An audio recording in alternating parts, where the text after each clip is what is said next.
सत्य, ईमानदारी और निरंतरता के सिद्धांतों पर आधारित स्थानीय, राष्ट्रीय और अंतर्राष्ट्रीय समाचारों को टेक्स्ट, ऑडियो और वीडियो के रूप में साझा करने के लिए लाइक, कमेंट और शेयर करें। अब संक्षिप्त समाचार सुनिए।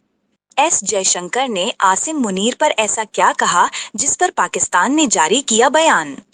इंडिगो संकट ने एविएशन इंडस्ट्री की सरकारी पॉलिसी पर किस तरह के सवाल खड़े किए। पुतिन के भारत दौरे का सबसे बड़ा हासिल क्या है। स्मृति मंधाना और पलाश मुच्छल ने जारी किए बयान, शादी पर भी बोले। प्रेम, बिछड़ना और बेटी को 40 साल बाद खोजना ये फिल्मी कहानी नहीं, हकीकत है। चीन का वो युद्धपोत जिसके अमेरिकी नौसेना को मजबूत चुनौती देने के लग रहे हैं कयास। गोवा के नाइट क्लब में भीषण आग लगने से 25 लोगों की मौत। आधी रात को हुआ क्या था। हिंदू रेट ऑफ ग्रोथ क्या है जिसका पीएम मोदी ने किया है जिक्र। 50 लाख रुपए के होम लोन पर अब कितनी ईएमआई देनी होगी। बैंकों से मिलेगी कोरोना टाइम वाली राहत। कोल्ड ड्रिंक में नशा, फिर घोंट दिया गला। 2 करोड़ के लिए दोस्तों ने रची ऐसी खौफनाक साजिश। अब पूरी बाकी मुख्य खबर सुनिए।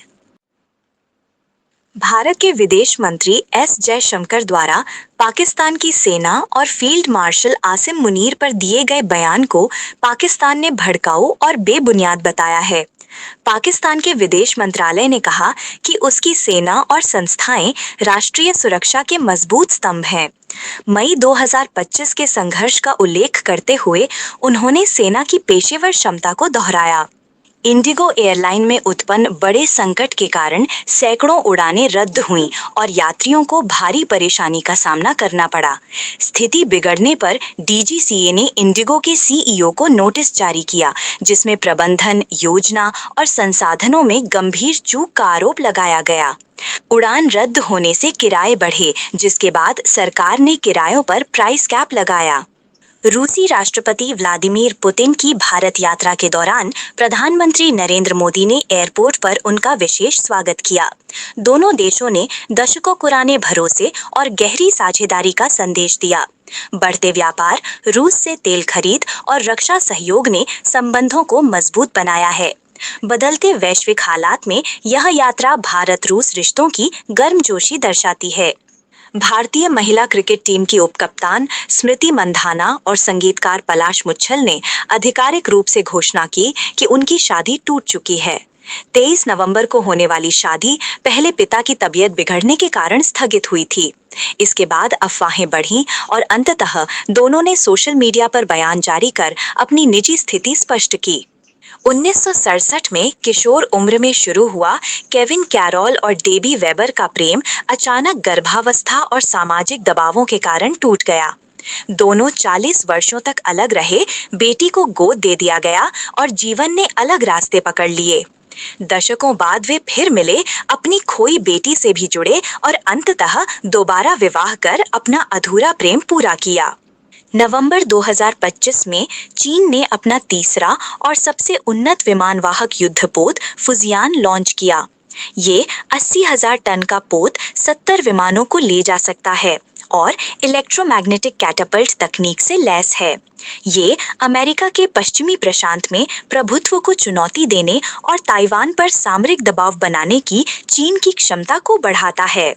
शनिवार रात गोवा के अरपोरा में एक नाइट क्लब में आग लगने से कम 25 लोगों की मौत और 6 घायल हुए।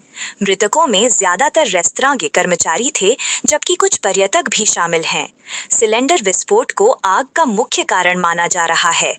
घटना पर प्रधानमंत्री, राष्ट्रपति और गृहमंत्री ने दुख व्यक्त किया।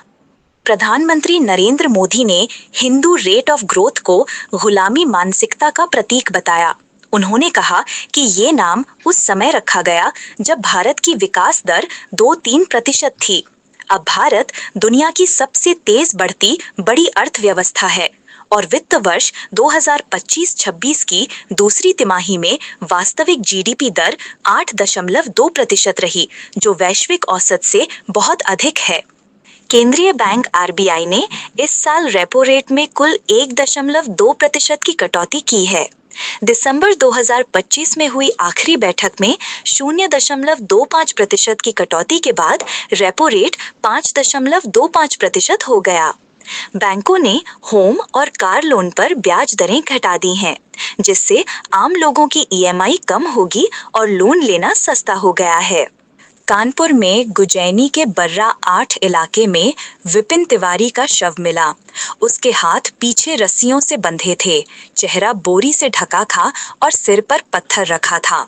शव पांडू नदी के पास फेंका गया था। पुलिस जांच में पता चला कि हत्या उसके ही दोस्तों मनोज, अरविंद और प्रदीप ने पैसों के लालच में की थी।